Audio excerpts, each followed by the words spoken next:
Fantastic.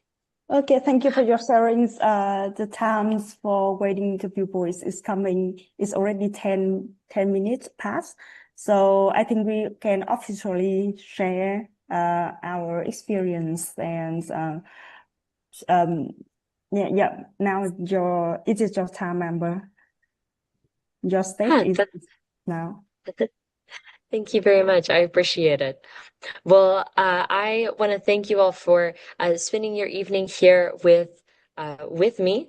So my name is Amber Vandenberg, and I am the founder of the Pathways Group. In addition to being the founder of the Pathways Group, I have a wide range of experience. I was Tulsa's 40 under 40 in business, Oklahoma's 30 under 30. I do have several awards through SHRM, have a few different awards through SHRM, and have had the opportunity to work in HR in a variety of contexts, from talent acquisition, from comp and benefits, employee relations, and then I was also the HR director for a national education leadership company. So I've worked in HR in a variety of contexts, and with the Pathways Group today, we are a global leadership development company. We are a research-backed organization, and we have worked with a little over 1 million people in more than 75 countries, helping to elevate good leaders in organizations. We've had the honor of working with people with Fortune 100 companies, Fortune 500 companies, and federal governments. And today, I'm going to share some insights into how you can enhance your HR skills in the workplace. So, if you are ready, then we'll go ahead and jump in and get started. We've worked with a variety of continuing education. I told you that I'm actually here today in the state of Texas for their SHRM. And we do continuing education through associations like Society for Human Resource Management, like the HR Certification Institute, like the Project Management Institute, and like CPE.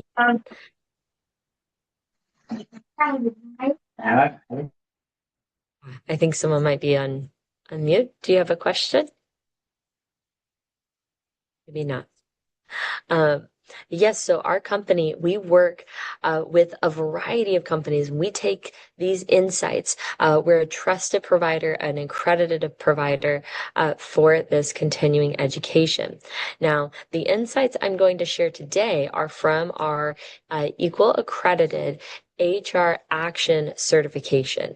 And so, just like we were talking about as we were getting started for online learning, this is an intensive 84 lesson video lesson cohort. So you have the chance to watch the videos, you connect with actual professionals and leaders in the HR field. You connect with 4 different HR leaders in the field. And we built this course by working with Fortune 100, Fortune 500 companies with in collaboration with SHRM and HRCI. And we worked with over 100 HR executives to build this course. So it really goes into exactly what exactly what leaders need to know. Now, one thing that we found in working with companies like Google, like Mensa, like Microsoft, is that the nature of work is changing and the mindset around work is changing. So one of our clients is Microsoft. And Microsoft has a CEO, his name is Satya Nadella, and he famously adapted this mindset with this statement.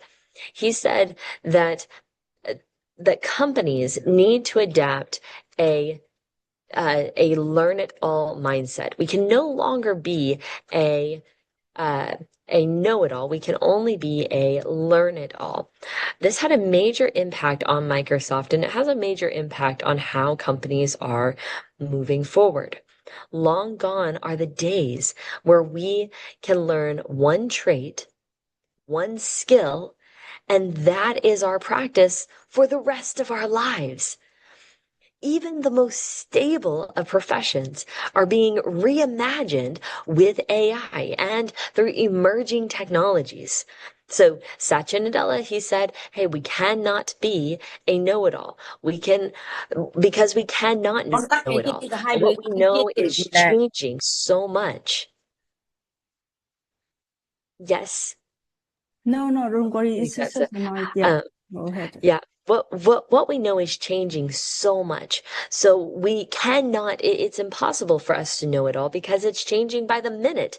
It's changing by the hour.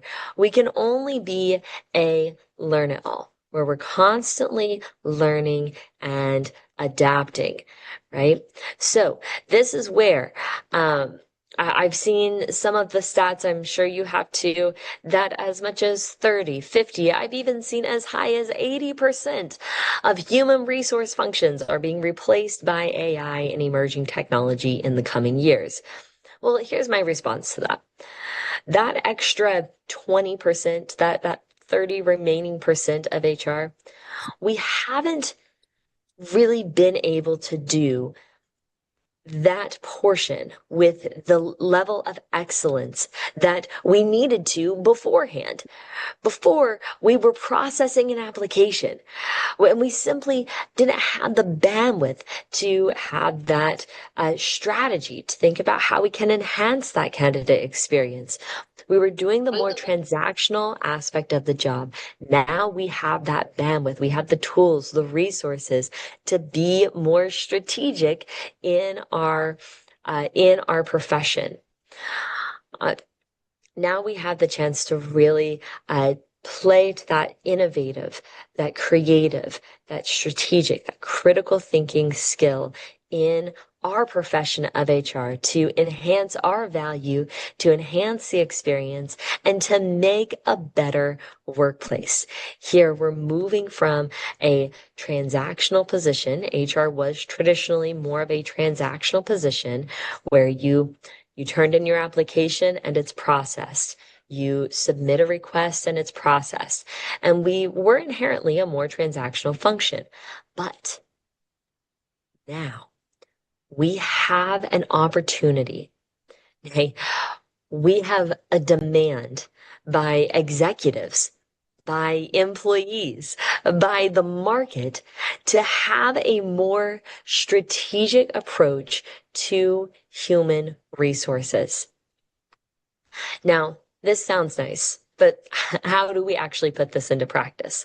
How can we become more strategic to enhance the employee experience? Well, the first step to being more strategic is to zoom out and look at the bigger picture of HR. And specifically, we're talking here in Vietnam, specifically, what are the opportunities for human resources in Vietnam? As I look more into the market research and as we have more opportunities to work with companies across Vietnam, there is immense opportunity and reason to be excited about the future of HR throughout Vietnam. So the first step in being strategic is to understand the complexities, the challenges, and Amber. the opportunities in the market. Yeah, it is great sharings. A little bit sharing from our audience. Hằng Nguyễn, can you see the chat and have a little bit of engagement with the audience? Yes. I'm seeing here. Yeah, my mindset is HR strategy should align with a business strategy. Absolutely. Yeah. So we should, part of being a great HR strategist is understanding business strategy. And so that first step to do that is to understand the business market as a whole. And so we are going to really dive into this business, the state of business here in Vietnam. Now, while I really encourage you to dive in deeper into your specific industry and to your specific organization, right? What is your specific business? These are a few insights that are the makeup of the labor market within Vietnam. And I want you to consider how this may impact your company's approach to the employee experience specifically. So one remarkable, strong aspect of Vietnam's economy is a younger demographic coming up into the market. According to PwC, last year, almost half of the job market within Vietnam are millennials, with a strong 15% of Gen Z coming in after that. This is strong. It's a notable younger generation within the marketplace, which can lead to fresh innovation and it can lead to fresh ideas, right? So this is a strong aspect of the market. According to Viet Token 2 years ago, in 2023, the labor force in Vietnam grew by more than 500,000. Employment and income also increased. And in addition to that, unemployment stayed steady. These are all good, positive signs of a growing and vibrant economy, a healthy economy. Now, why is that important? Whenever I have these conversations, maybe in other parts of the world, they may not have some of these rich opportunities and strength of the Vietnamese market. So this is strong and this is good. So let's look at this in more detail, right? Vietnam's economic landscape is marked by distinctual regional contributions too. So each region plays a critical role in the nation's overall growth. So let's look at more in the north. We have many people calling in from Hanoi. All right, so in Hanoi, and in the northern part of Vietnam, heavy manufacturing and high-end manufacturing processes such as auto mechanics, electronics, they really dominate the region. And this region's proximity to China and its industrial clusters in cities like Hanoi make it a hub for this large-scale industrial activities. Now, what we may have to be aware of, especially when it comes to employee experience, is that a challenge that you might face is that this rapid industrial growth has outpaced the availability of skilled workers. So this can lead to gaps in the workforce and some higher competition, which can impact retention rates. And we're going to talk about that and how to navigate and address that in a few moments. So those are some of the challenges that you might be facing and the state of the industry more in North Vietnam. In central Vietnam, particularly in areas like Da Nang, it's renowned for its tourism industry and its emerging high-tech sectors. So the region's scenic beauty and cultural heritage can attract millions of tourists annually, and this can bolster the local economy. Additionally, the presence of high-tech parks and a focus on IT and education sectors have paved a way for significant economic diversification. And so you can see here, I told you that have spent time, and I can speak on this as I have worked in southern Vietnam, I've worked in northern Vietnam, and I have come to central Vietnam as a tourist. So these are opportunities that we have here. Now, in the South, especially in Ho Chi Minh City, we have several in Ho Chi Minh, the economy is driven by technology, finance, and professional services. So this is known as Vietnam's commercial capital. This region attracts substantial foreign direct investment. And this is really due to its dynamic business environment and its strategic location. Now, the South, especially in Ho Chi Minh City, contends with a high living cost that can drive up wage expectations. So this is notable. It is important to note. This region's diversification of the economy can create a competitive labor market, and that can make it difficult for businesses to attract and retain top talent without offering substantial compensation packages. Right? So this is going to be a challenge that you have. It's a navigatable challenge. It is a challenge, right? High turnover rates in professional services or IT sectors could compound this issue. So these are opportunities that we have in the north, in central, and in southern Vietnam. In order for us to be better business people, the better HR professionals, understanding Vietnam's labor market is powerful. It presents numerous opportunities for growth and development. High-tech industries, particularly in central and southern Vietnam, have significant potential for expansion. Regions like Da Nang are becoming high-tech hubs, attracting foreign investment and fostering innovation. And the growing industries in northern Vietnam are also making a powerful impact. This growth is supported by the presence of high-tech parks and a focus on developing IT and related sectors.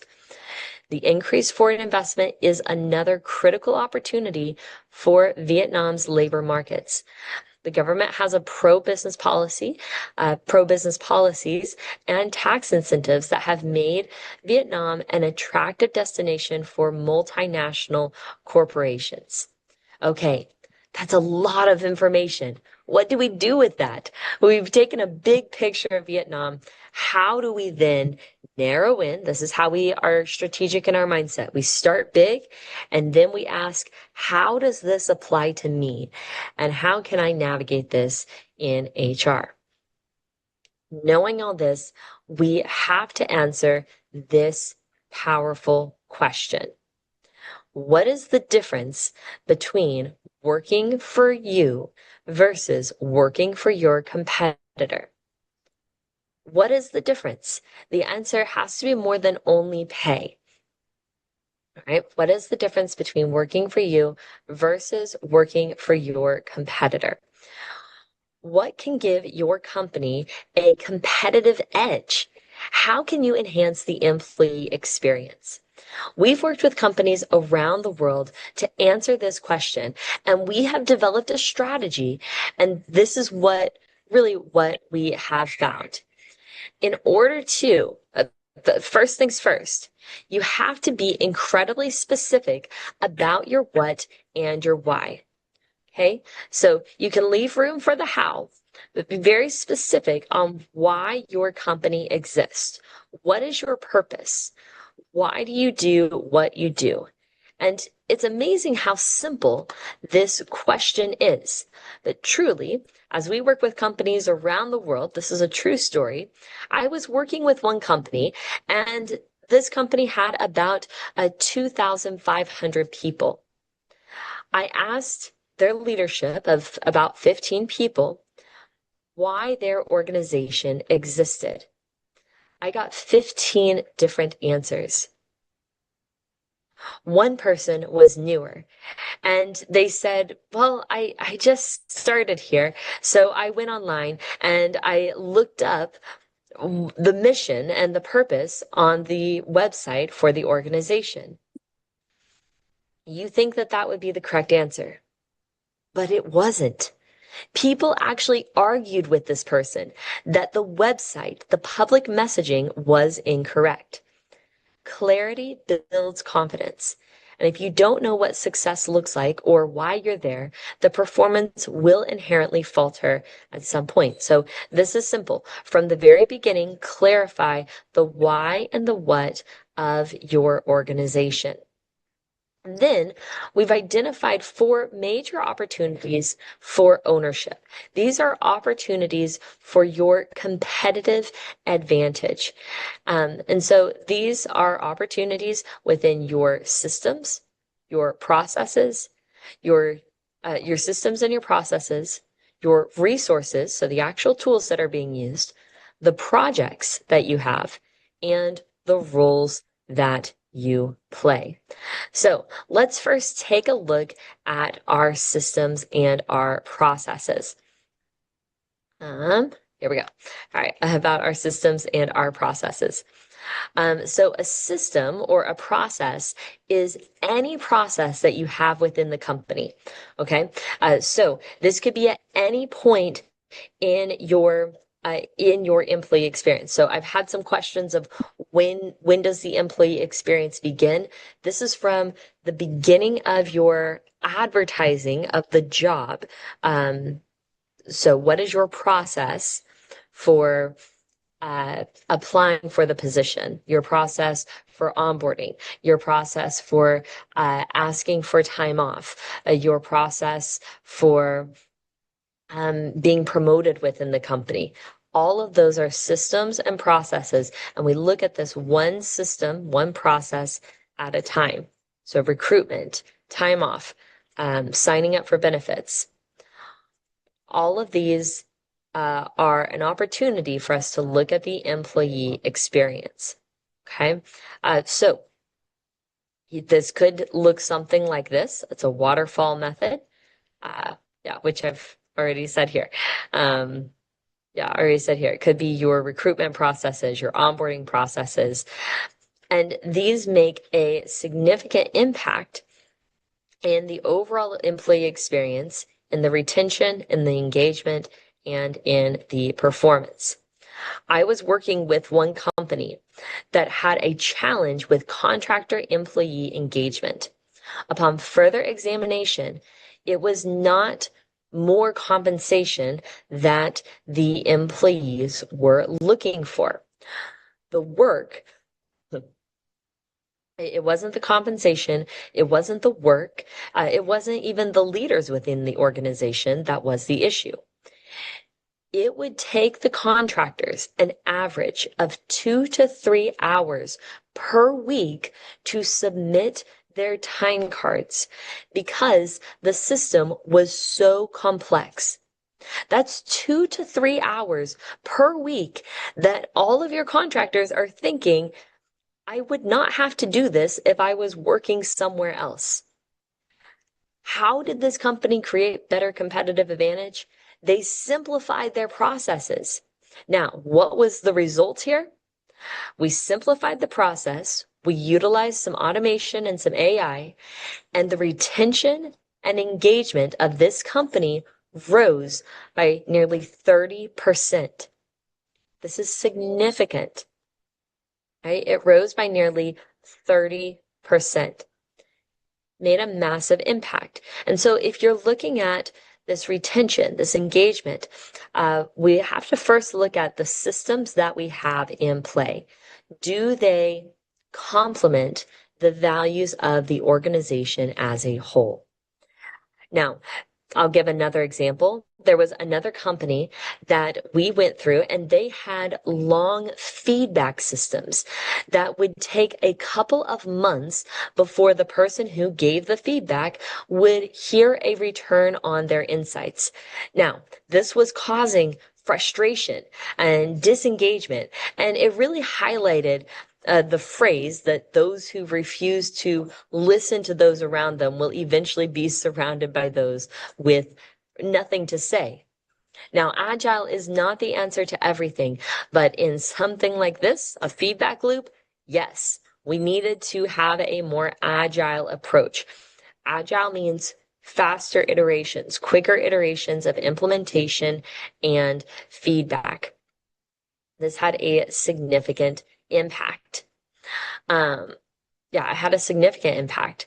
I'll give one more example, because this is where many times whenever we talk about engagement and employee experience, it can be easy to say, well, just give someone a dessert or a treat. Here, we're really looking, using our business acumen and coming up with a good strategy here. All right, so let's look at this third example, and that's in a vacancy review. So we were working with a company who had a chance to be more strategic in their vacancy review process.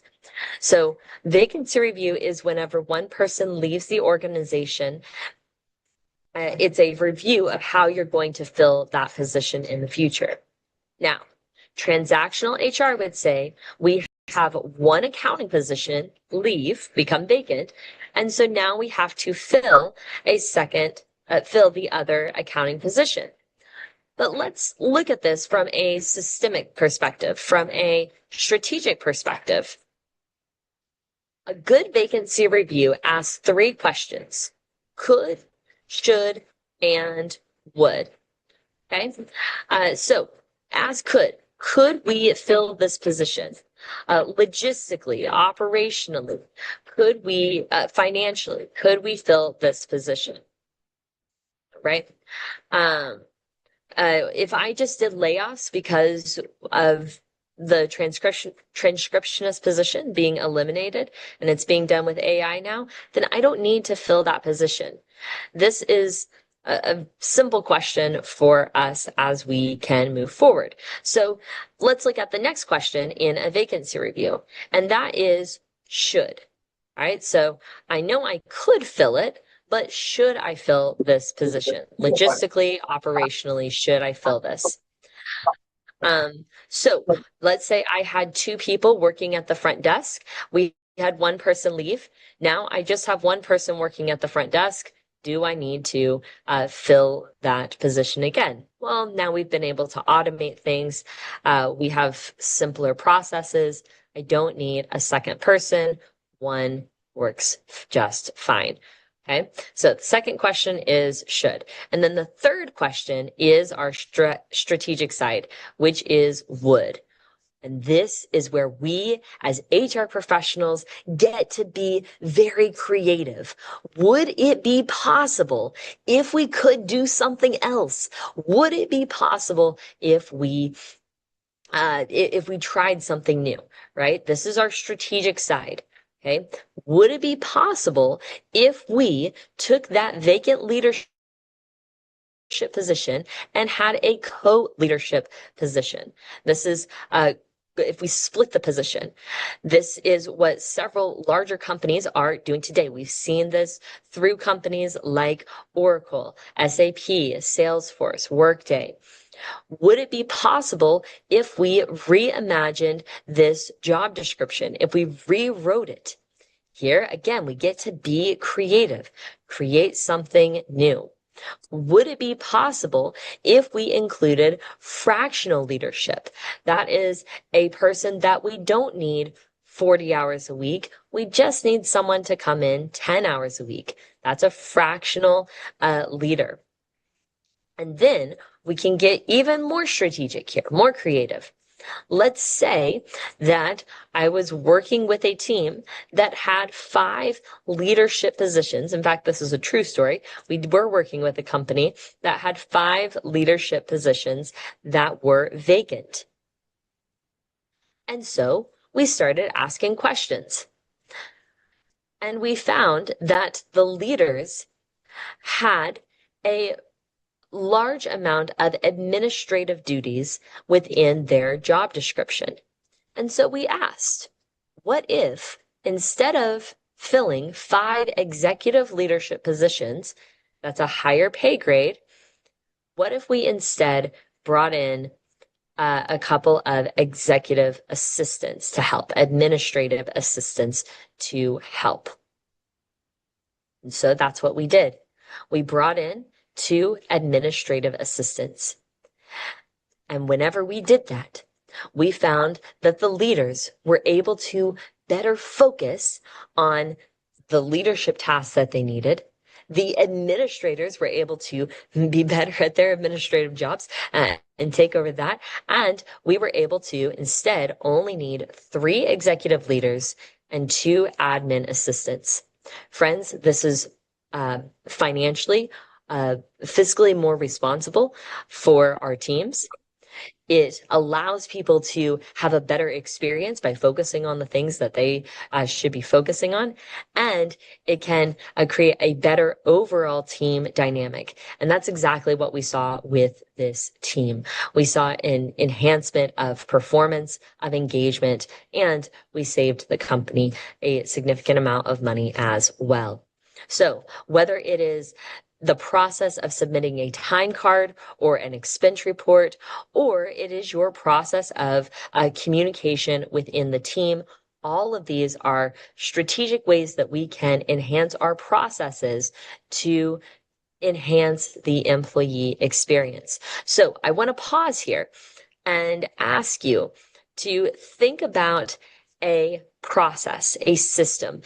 At this point, just choose one and say, how can I enhance that system to create a better employee experience?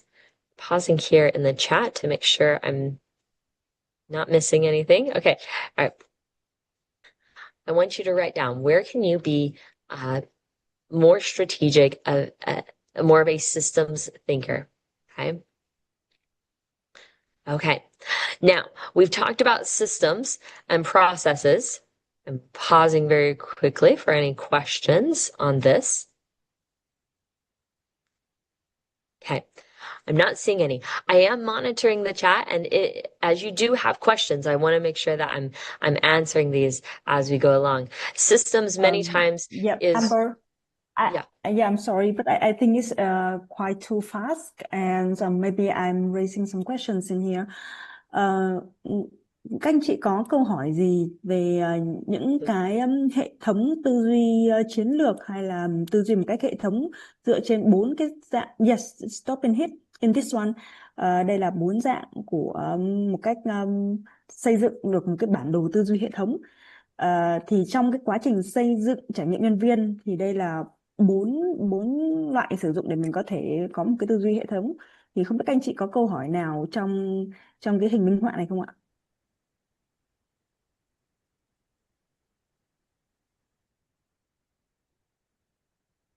Amber, you can maybe move to the table. I already translate in Vietnamese. Yeah, this Fantastic. one. Yes, types of systems that are here. Fantastic. Yes, so this is a critical aspect and an often overlooked area of creating a better employee experience, which is first looking at our systems and our processes. One common misstep that I see in businesses is trying to improve too many processes or too much of a process all at once. So instead of looking at instead of trying to do everything all at once, first focus on one aspect of your process. So only your onboarding or only your recruitment. Implement that, get some feedback, and then do it again for onboarding. Then do it again for your upskilling. So we do this in iterations in an agile approach. Fantastic. I'd love to hear from you before we move on to our resources and methods. I've given you a few examples of processes. Put into the chat, what are some of the systems and the processes that you can commit to improving in your company? What are some of the systems and processes that you can improve in your HR role, right? HR systems and processes that you can improve in your company. Để có thể tư vấn và hỗ trợ cho các anh chị tốt hơn thì Amber có một câu hỏi là hệ thống hay là quá trình nào mà các anh chị đang cam kết là sẽ cải thiện cho công ty của các anh chị trong tương lai? Các chị có thể gõ vào trong đoạn chat hoặc là có thể bật mic để tương tác với Amber ạ. So I have a question I have an answer for the question. So I think my obstacle to want to engage new employee and old employee to company in the long term. Yeah. So I listen many people, many employee who is resign from company, so I have a interview with them. So many people tell me that they they feel a little bit lack of knowledge, lack of knowledge from manager, and maybe something like maybe they feel lonely, they feel have not have have not a career path to improve at the self better.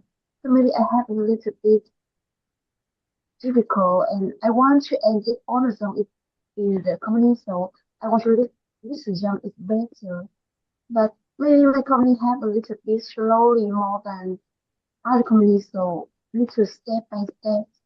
So I also want to have an engagement strategy to process is better. Thank you.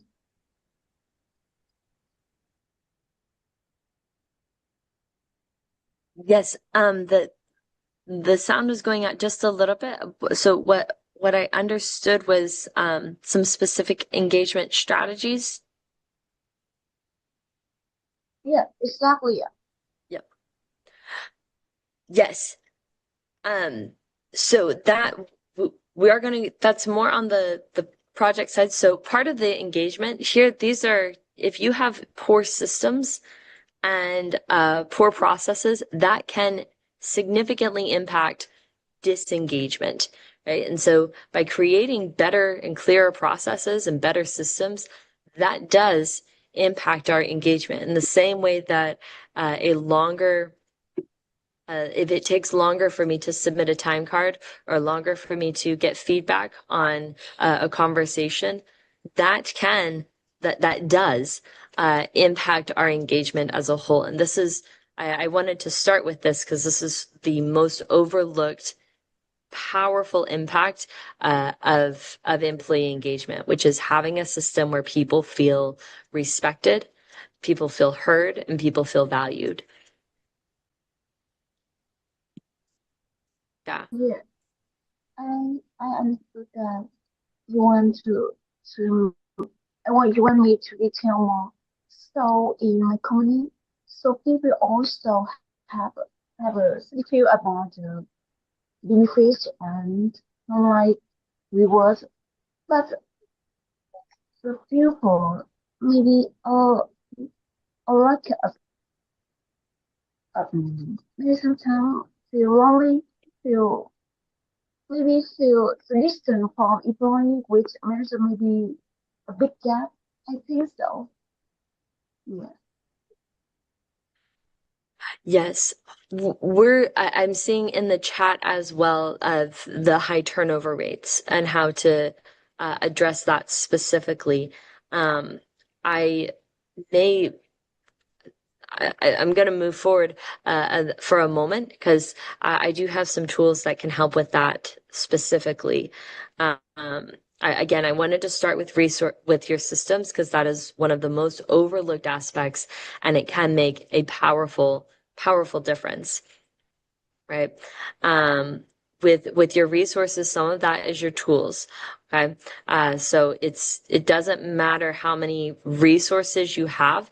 It is a matter of instead getting the right resources for your team.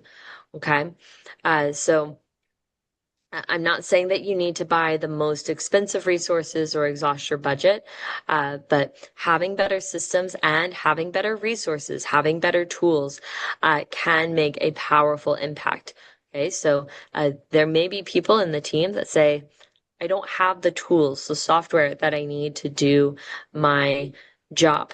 Again, this is not me saying you need to buy the most outrageously expensive resources. People do need to have the resources necessary to do their job. And they also need to have the training to be able to use those resources to do their job well. Okay, so we look at our systems and we look at our resources. Some of that is impacted by AI. So there's more tools now than ever before that can help us to do our jobs well. And so providing people with those resources is important.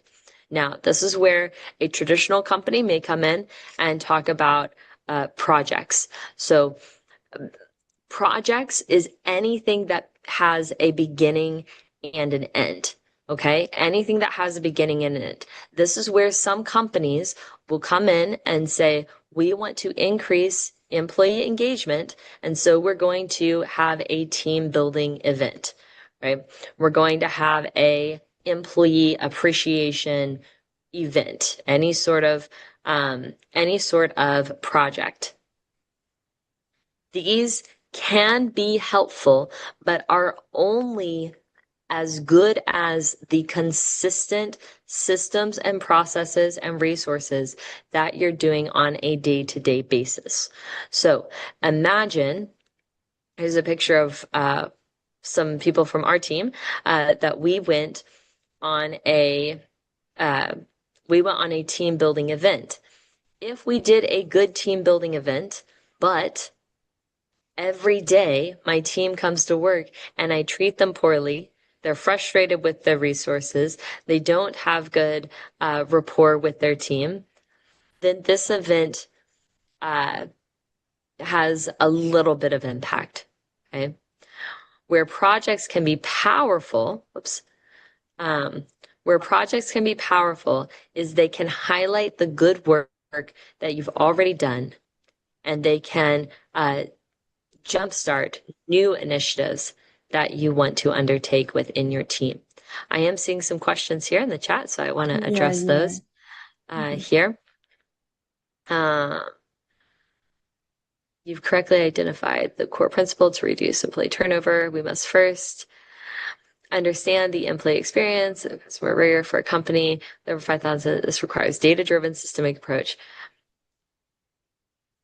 Yes, we have to look at the data first, which is one reason why we started this presentation with the data of the overall look of what's going on here within our company. And then we use data to say, this is how we're improving our overall systems, how we're improving our the resources that we are giving our people, and how we are improving our projects. So, yes. Amber, before some of the question may faded away because I'm trying to translate. Can you just scroll down a little bit before the time stamp of 9:20? There's questions from Han about how to build the EX stream for the company with manufacturing industry, and some others from Ling and from Ling L&D and OP. Okay. Would you be able to translate? Okay. So the first one from Ling, she's sharing about she's committed to change the process and the system of change management. Can you share a little bit your experience about change management and the employee experience to deliver the change management process better? Yes. So in the process of improving change management, we can break that down into several aspects. So the communication around change management, that is a full system and a process, right? How often are we communicating? What are we saying?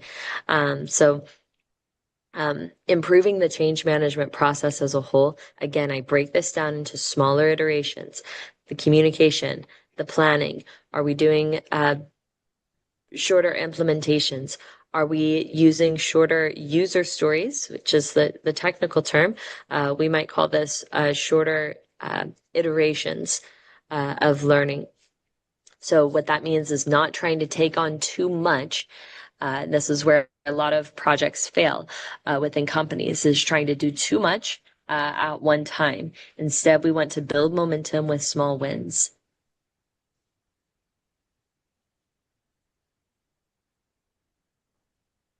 I'm seeing stuff come through the chat. Unfortunately, I don't understand. Yep, thank you. Chị Linh ơi, chị có nghe được cô Amber chia sẻ không? Chị có câu hỏi gì thêm thì chắc là mình sẽ follow ở phần Zalo cho về phần change management nha. Chị Hà Linh thì muốn thay đổi về system về total reward. Phía chị Hằng, about Hằng, she want to know about especially in her industry of manufacturing. And she want to build the employee experience stream in her company. Maybe this question we can skip to the Zalo conversations after the presentations. Yeah. Absolutely. And I'll be available on Zalo for any follow-up conversation. Yes. Yep. Fantastic. Yes.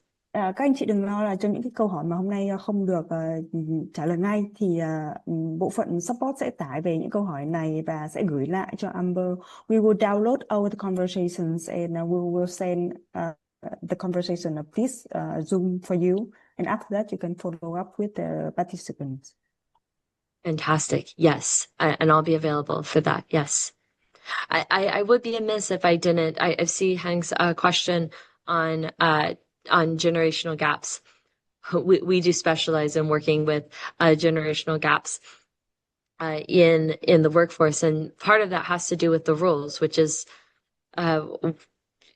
which is a part of this conversation. So whenever we look at roles, this could be the role that you're playing within the company as a whole. So are you a newer person coming into the company? What's your role as a team member, your role as the team in the company, and your company's role within the industry as a whole? Whoops, hold on. Yeah. Going to forward how this does have an impact, and I'll share this story because I know. Sorry, I'm having issue with my thing. Here we go.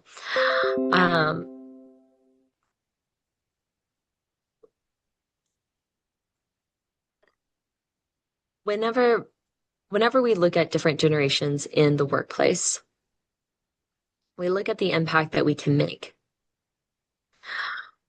I have had questions of, Amber, we're paying someone a salary of, say, the $300 a month. It's physically demanding. It's hazardous work. How do we retain our frontline employees? We have different generations within the workplace.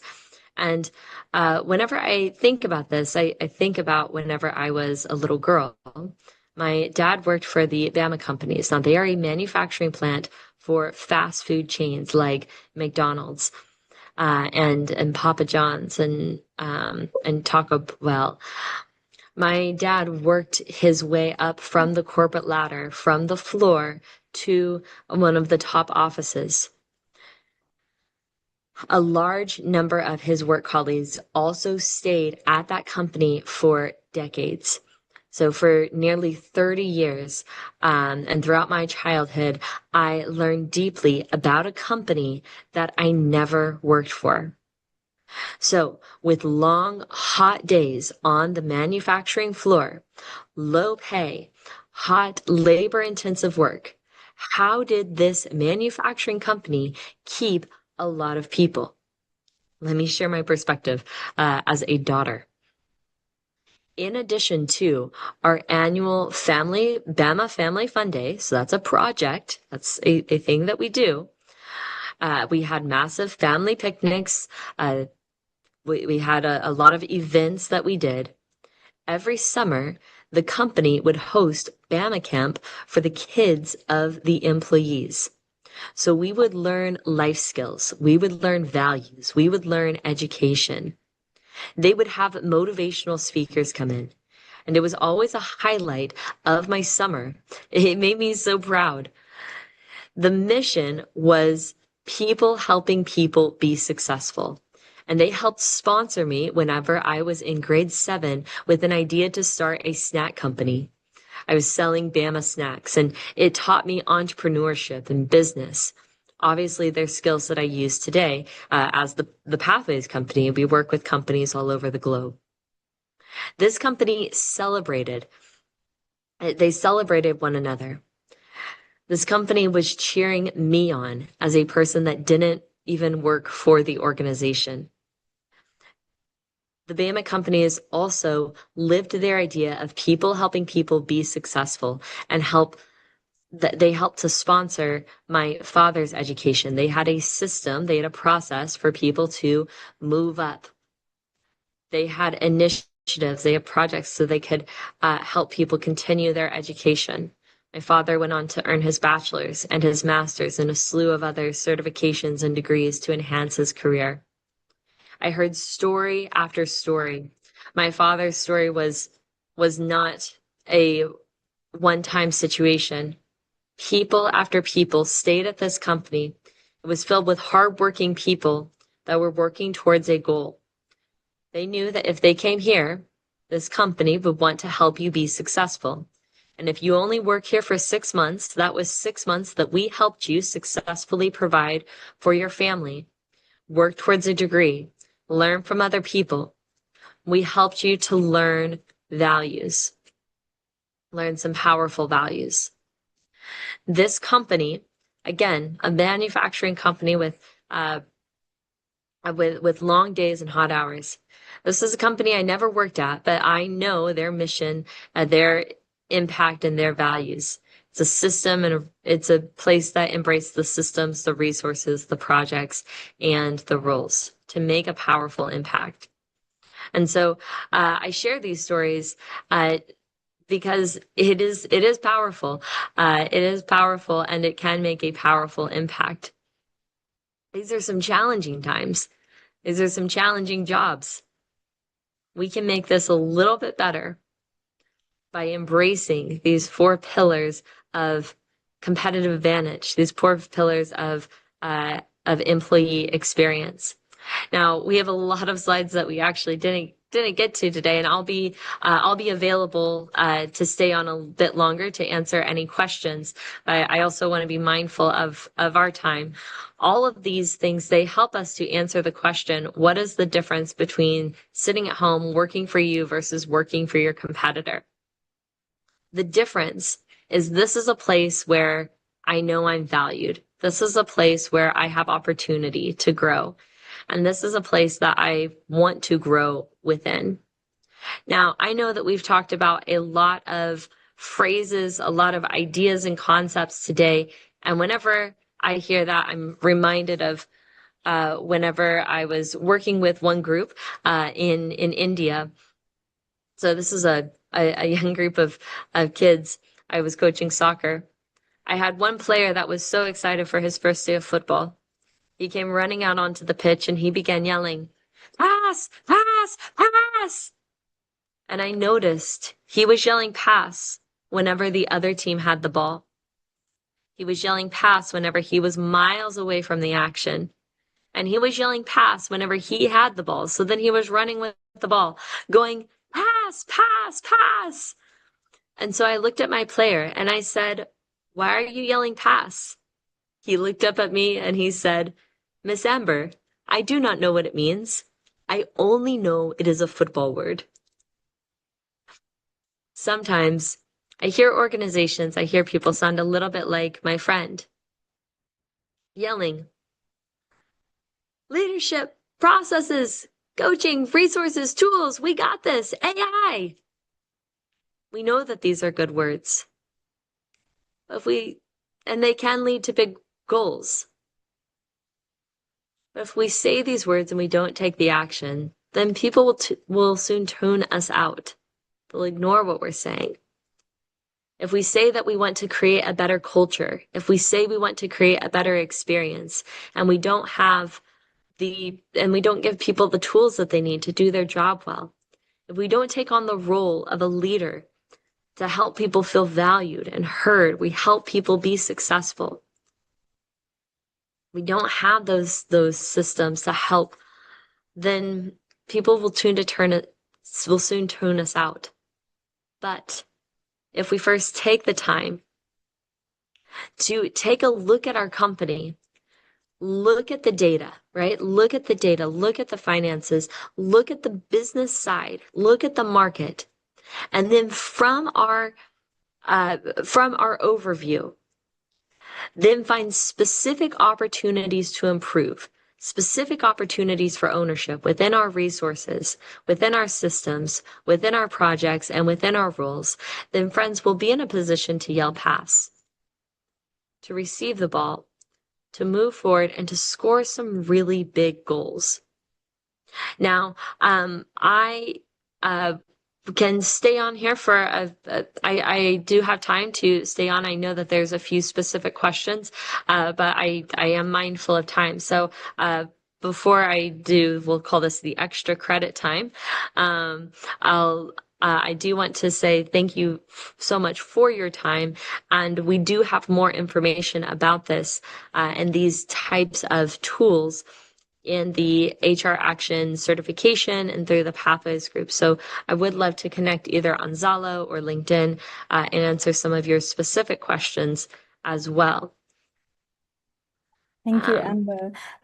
Các anh chị ơi, Amber biết là cái thời gian cũng đã hết rồi, nhưng mà Amber rất sẵn lòng có thể ở thêm 10 đến 15 phút nữa. Thì không biết là chị Hồng Duyên có thể mình có thể willing extend thêm time để mình engage với mọi người tham gia được không ạ?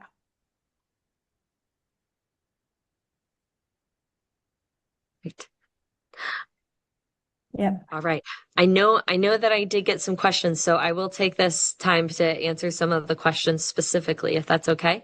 Yeah, Amber, but wait, there's a really great framework you share with us in the page 100 and 101. Can you just come back to that so people can see the core elements of employee experience?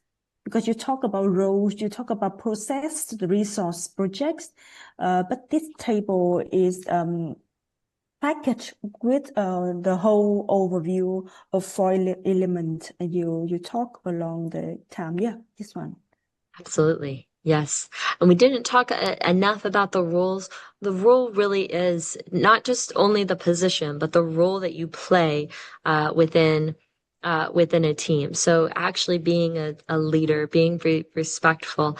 I see here in the chat, yeah, this is one thing of a value we hold true. If I can achieve my dreams all on my own, I'm not dreaming big enough. If I want to do something bigger than myself, then I have to include more people than myself. And that includes empowering others. And so this is a simple framework I can also take to my CEO, to my CFO, to my COO, and it can help enhance your credibility as a HR professional. Right. So this is what a COO is going to want to see, right? A CFO is going to say, show me the data, show me the numbers. I can put this in a plan like this. I think we should spend this much money, this much time on improving our processes. This is the return on investment, right? So it really is a simple framework. You can move to the page 111 to talk about the CEO, the CFO. Amber đang nói về mình sẽ nói đúng cái ngôn ngữ mà người quản trị sẽ nghe. Ví dụ như khi mà mình làm 11, I think, with the one with the CFO. Yeah. Can you see it? Yes. And this was a question we got. I think we should have the same voice with BOD, so that same voice mean that the voice of CEO, the voice of CFO, the voice of CMO when we talk with them. Yes. Absolutely. These are great changes. How do we advocate for them? Yes, with our CMO, our CFO. How do we advocate for this? I just a second, I want to make sure my slides are correct. Okay. So we actually asked a few CTOs, COOs, CEOs where HR loses credibility. And one of the biggest answers that we got was not understanding business acumen and strategic thinking. And so this is the stat that we found. This was from Personio a couple of years ago. Nearly 70% of executives surveyed would like their HR team to have a better understanding of business goals. using these tools that we just talked about, looking at market data, having a specific plan, this helps you create, the purpose of today was not to look at the data, not to be a data analyst. We do have that within our certification within other programs as well. But actually having that financial acumen. And so, yeah, this was the slide that was referenced, which is understanding their why. So how do we effectively persuade, present, to help empower this HR function? Well, different leaders, they have different values. So if I am talking to the CMO, so the Chief Marketing Officer, or the COO, the Chief Operating Officer, they're going to want to see the rollout plan, right? So what exactly is the process? Are we using Agile? Are we using Waterfall? Right? So those are the types of questions they're going to ask you. If I'm talking to the CFO or the CEO, that conversation will likely be more on the finances. So all I want to see is the impact. So a big oversight that I see whenever HR is advocating for change to the C-suite is not understanding where their values may lie, right? So I'm focusing on the wrong data or no data or too much data. And all of this can be perilous to having a good impact and really being an effective advocate. So we actually did look at some of we looked at some of the most valuable data points that that CHROs or HR professionals should prepare whenever advocating for the C-suite. And these are, according to leading CPOs in Personio, these are the most overlooked, let me rephrase, the most valuable reports to share with your C-suite team. Okay. If you're wanting to advocate for these process changes, these more resources, these projects, these leadership developments for your roles, this is the data that speaks most strongly to a C-suite team. This will help our candidate satisfaction by this percentage. This will increase our time to hire by this percentage.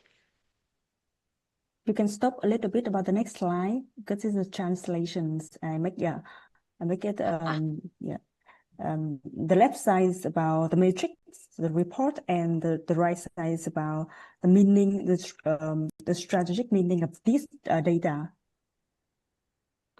Yes. Yeah. Okay. For example, you see the diversified hiring is the effective measurements of the DEI and B strategy and the talent pool quality. Yes. So your diversity metrics, this is where diversity metrics get misunderstood sometimes. So I may be looking specifically at generational diversity, at skill diversity. So these are some broad reports. I encourage you, especially on something like a diversity report, to originally just focus on a few metrics. Don't try to measure 10 things at one point. Okay? Very few executives are going to have the mind bandwidth to look at more than a few data points at one time. So so they're going to very much want to see the data for diversity hiring, for customer satisfaction or candidate satisfaction. It's important. The manager engagement score is often overlooked. This is critical if you're looking to build a system to have proper succession planning. Okay? Yeah, you can go ahead. Yeah, the reason why a lot of people leave is because they don't have proper leadership. And so if your leadership is dissatisfied, that can have a big impact. Okay. I did have an example here. So we are a leadership development company. So this is the example that we used is we measure three 3 data points. Again, if I present 12 data points, it's too much for the C-suite, okay? As a general rule, whenever I am communicating up, I want to summarize. If I am communicating laterally or down, I want to expand. And so for a leadership program, we measure 3 things. 1, did they like it, right? So we have an engagement survey. 2, has there been behavior change? So we actually measure the action steps. And 3, what is the organizational impact? And so it looks just like this. And then whenever I present to my C-suite team, it looks something like this. This leadership program has contributed to the 20% increased retention and 10% performance output in the last 3 months. We've reported 20 more one-on-one coaching conversations and 12 more strategically delegated tasks. Do I need to go one more up? No. To increase ownership. All of this has a 4.5 employee review score, including this feedback, and then I can give qualitative feedback. Now, I want to point out what I'm saying here. There's a lot that I could be pointing out here, okay? So I'm not talking about, I'm not bringing up the absenteeism, which it probably has an impact there, how we facilitated the session, how many people. There's a lot of information. If I give a data overload for my executives, I might have lost them. So I want to give a good hook here. And then as they ask questions, I can expand, okay? So these are the highlighted data points right here. Retention, performance, coaching conversations, delegated task, review score. And then, especially if I'm speaking to my CEO or CFO, this last line is what they want to see. This costs the company $5,500 USD, has a projected impact savings of $45,000 USD. Shows the impact clearly.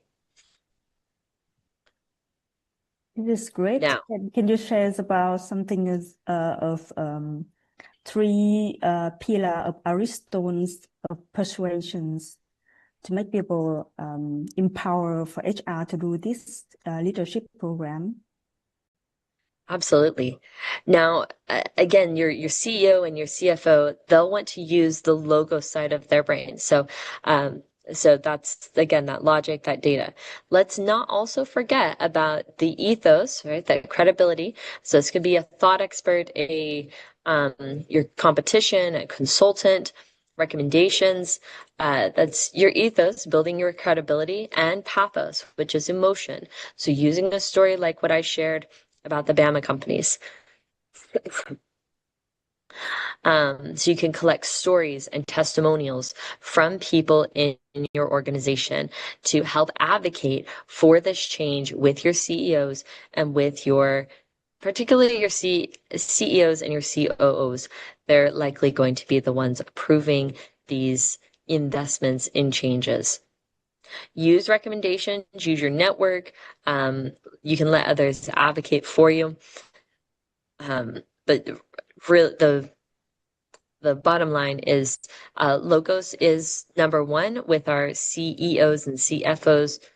Also look at your ethos and pathos as well as a form of persuasion.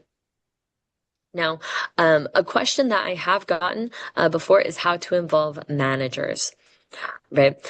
We as HR professionals cannot do this all on our own. We do need to be able to involve other people. And so whenever we are,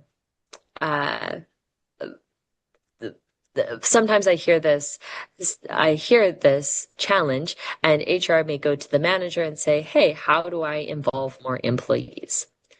And I don't hear much. So instead, we want to create these shorter iterations of learning. So performance feedback, they just want me to talk to them. But what if I first lead them in a conversation on how to give performance feedback? I want my managers to go through a training on how to give performance feedback. And then we outline, we set a goal of what is, of how much or when they can give performance feedback, and then we check it. Okay, so this is what you see here. I think this is what you see here. Yeah. Set specific expectations. We're going to have a conversation on performance feedback, empower with relevant knowledge. We're going to do a training session, and then have reasonable action steps. Okay. Okay. Good. I'm trying to see if I have any other questions that I might have missed. Yep. I think we can start to maybe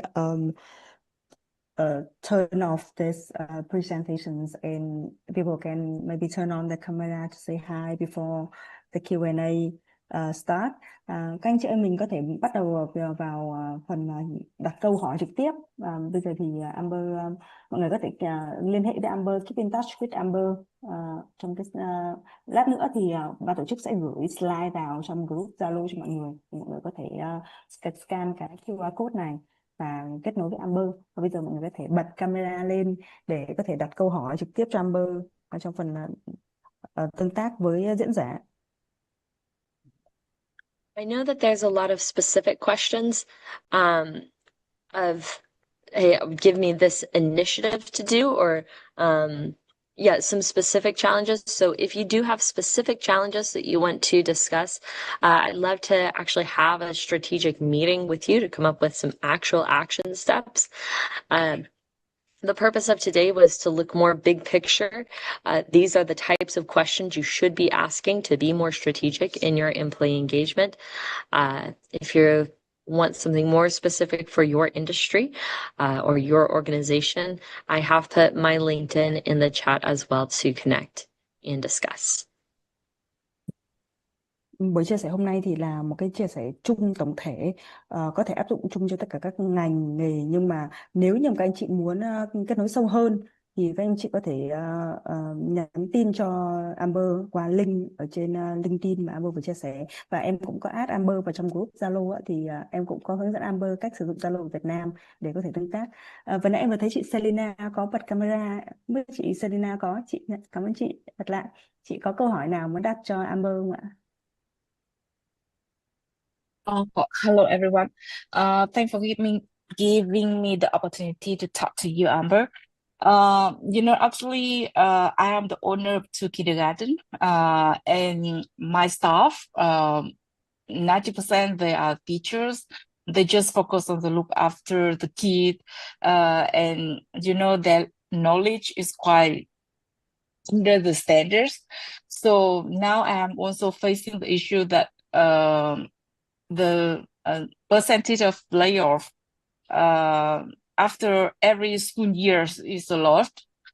For example, this school year, one campus, the people left around 70%, and 70%. And I also did a survey to send to them, and most of them complain about the management. Some of them complain about the salary or something, or some of them they said they don't want to stay in this sector anymore because it's so stressful. They want to switch to another sector. Don't want to be the teacher anymore. So I don't know what I need to do to keep them with us, and build any attractive policy to keep them or motivate them, because a lot of teachers now they just want to stay here because they don't find any other solution. That's it. Lena, thank you so much for sharing. That's a huge challenge, and we need more teachers in the world. We need good teachers, right? We need good teachers. So the good thing is you have asked for feedback. So you have that data point.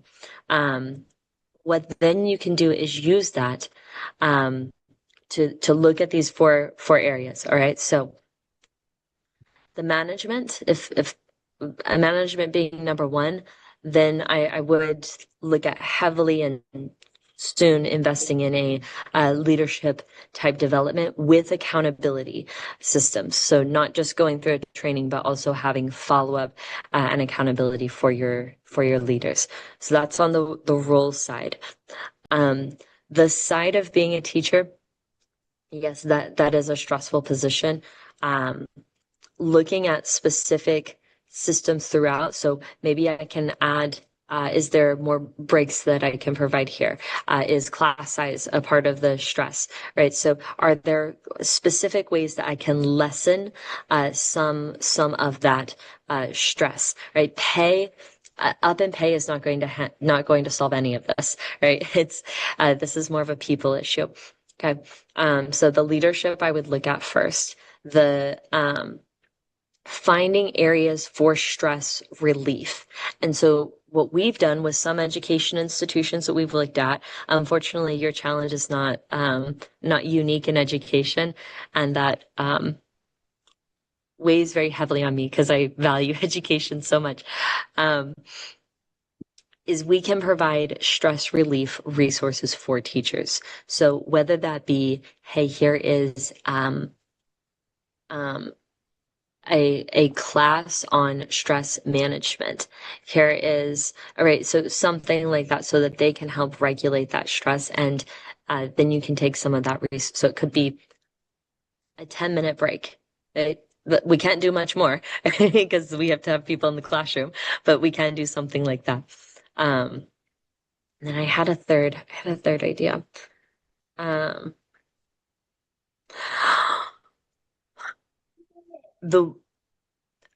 Unfortunately, with the people leaving the industry as a whole, there's not a lot you can do about that. You can try and say that we know that this is a stressful position. Ignoring that won't help. So, and we recognize that this is stressful, highlighting the impact at a faster pace. So most teachers, they don't get that thank you until the end of the school year or a teacher appreciation day. Actually having them see that impact at a faster pace what we have done in other universities and other schools, that has been helpful as well. So let me give you a couple clear examples because it's very vague. So we have done things like bringing in former students, like having the current students share what they have learned and the impact. That actually helps the student as well as the teacher. Having sharing and celebrating data of academic achievements with the teacher at a faster pace. And so all of these, recognizing them as wins can help build that momentum and build that sense of purpose. Now, any one of these things alone only makes a small difference. All of these together does make a more robust impact. Yeah.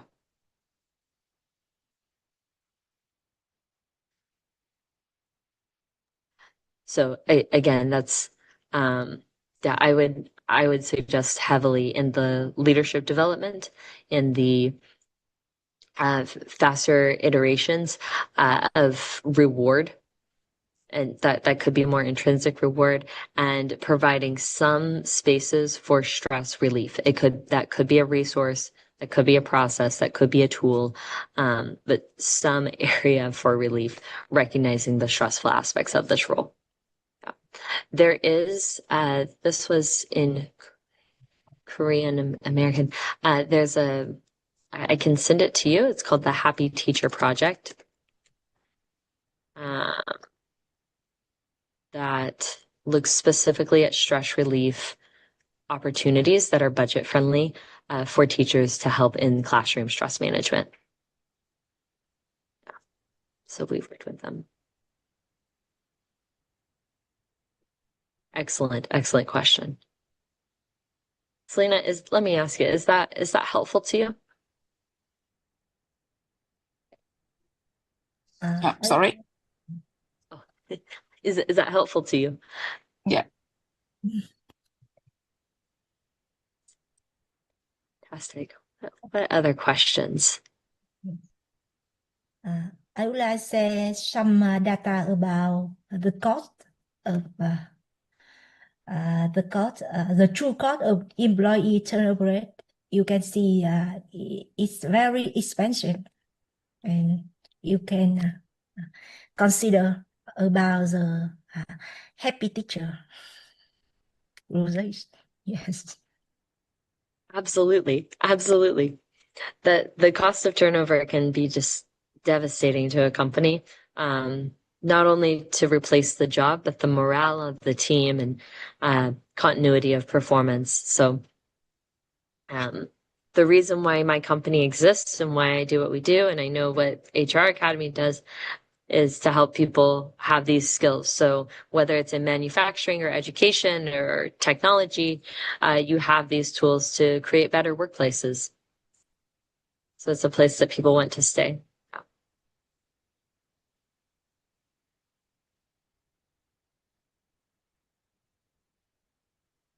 Now I think it's quite late. It's Yeah. time to introduce HR Action program.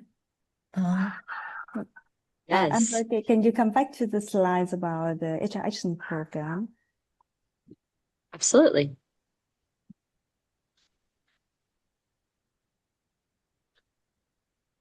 Oh, This, sorry. There you go. yeah. Um, Học viện HR đang là đối tác làm việc chính thức cùng với The Busway Group. It's not the yeah. Để có thể chia sẻ yes, this one. Để có thể chia sẻ chương trình cấp chứng chỉ nhân sự đạt chuẩn quốc tế đã được SHRM, HRCI, CPA và QAS công nhận. Đối với những anh chị mà đã có chứng chỉ SHRM hoặc HRCI trong vòng một số thời gian nhất định thì cần phải tích đủ những cái recertification, là những cái tín chỉ nhỏ để có thể tái cấp cho những cái năm về sau trước khi mà chứng chỉ của mình hết hạn. Có thể tham dự chương trình này với mức giá rất là vừa phải. Hiện nay tại Mỹ thì khóa chứng chỉ này đang có với giá là 475 đô la Mỹ, tức là tương đương khoảng 13 triệu Việt Nam đồng. Nhưng mà đối với cộng đồng của Học viện HR 101 quản trị nhân sự thì Amber và The Busway Group biết là cái thị trường Việt Nam và cái mức lương của HR Việt Nam nó thấp hơn nhiều so với Mỹ, thì chỉ còn có 150 đô la Mỹ, tức là khoảng gần 4 triệu Việt Nam đồng cho khóa chứng chỉ này. Nó bao gồm hơn 52 module, gồm 84 bài giảng chuyên sâu, và đặc biệt thì có thêm rất là nhiều workbook để các anh chị có thể thực hành thực tế trong công việc, và có 6 buổi coaching trực tuyến với 4 chuyên gia nằm ở 4 cái mảng chiến lược trong nhân sự, bao gồm vận hành, phát triển tổ chức và lãnh đạo, gồm có Jackie Hick là System Director of Talent Acquisition về tuyển dụng. Mình có Grace Bonnet thì anh là một HR Manager chuyên về vận hành. Chúng ta có thêm Donna Gracia, chị chuyên về Business Alignment. Ví dụ như là những anh chị nào muốn phát triển thêm về Business Acumen hoặc là tương lai muốn trở thành HRBB thì mình cũng có thể chọn là coaching với Donna Gracia. Hay mình có thêm anh Matthew Gresham, anh chuyên về L&D. Thì đối với những anh chị mà muốn phát triển về L&D hoặc là TD cho doanh nghiệp thì có thể chọn coaching với chuyên gia. Thì điều đặc biệt của khóa này thì không chỉ đơn thuần là mình học 84 cái bộ e-learning có thêm workbook, mà mình có cơ hội được làm việc với những chuyên gia nước ngoài và làm dự án thật ạ. Là tất cả đến cuối chương trình thì để có được chứng chỉ thì mình phải được chính những cái chuyên gia được coaching và mình present cái dự án với chuyên gia, để chính chuyên gia là người certify cho mình sau 84 bài học video này. Thì những cái chương trình học của Amber đã có tới nay trên khắp thế giới, và trên những khóa trên LinkedIn Learning nữa đã có hơn 80.000 người học và có kiểm chứng. Thì mọi người có thể đặt trong group chat trên Zalo hay là trên Zoom thì đã có gửi link để mọi người có thể điền form đăng ký khóa học ạ. Cảm ơn mọi người đã tham gia ngày hôm nay ạ. Thank you. I am done with the commercial commercials in the yeah. But I believe wanna that thank yeah. No, you go ahead. Hi, dear Amber. I would like to express my sincere appreciation for the excellent webinar. It was filled with the insightful stories and knowledge that are highly relevant to the challenges faced by business, both global and here in Vietnam.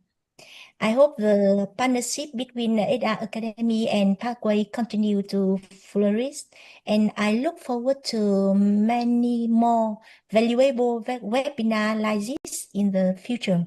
Thank you very much, Amber. I like your webinar very much.